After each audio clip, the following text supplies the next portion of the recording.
તમારી ચોપડીમાં જે રચનાઓ આપેલી હોય એ રચનાઓ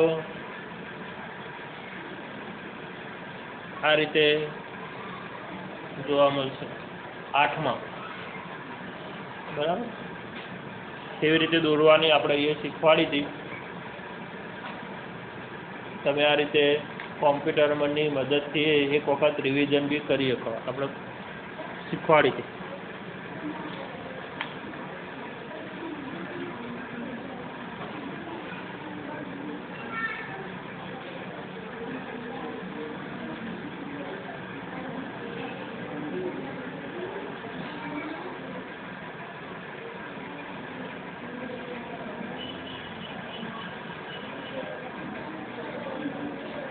એક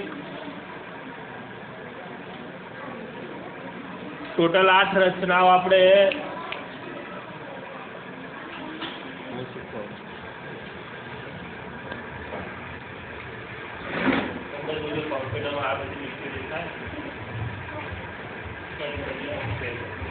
જો રચના એક આ રીતે હતી.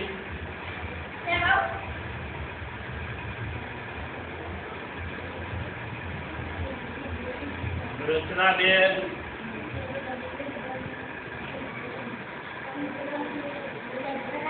આવી રીતે પાવર પોઈન્ટની મદદથી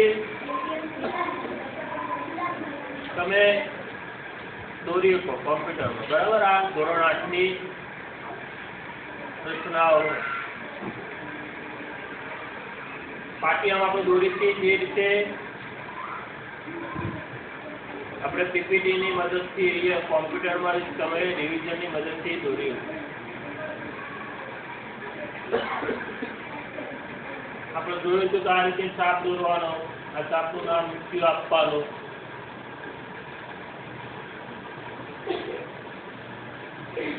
આ રચના નંબર 2.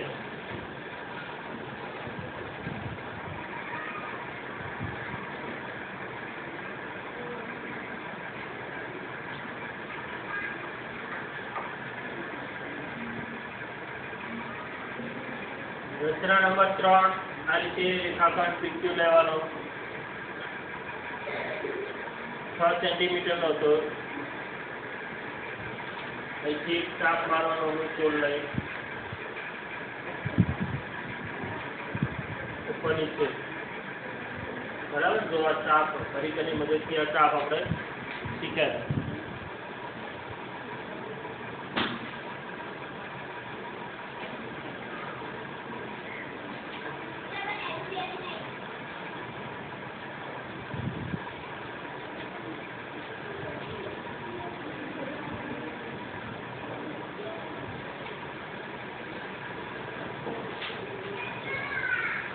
રચના 4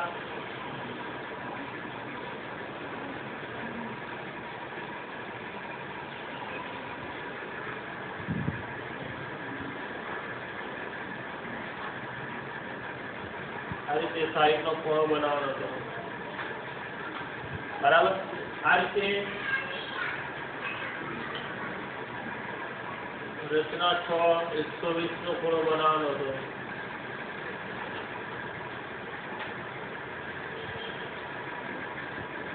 ઓટોમેટિક તમે પીપીટીની મદદથી જોવો તો થાય, પણ દોરેલું હોય એક વખત પાટિયામાં આપણે શીખ્યા તમે દોરીથી 2 થી 3 વખત આ રીતે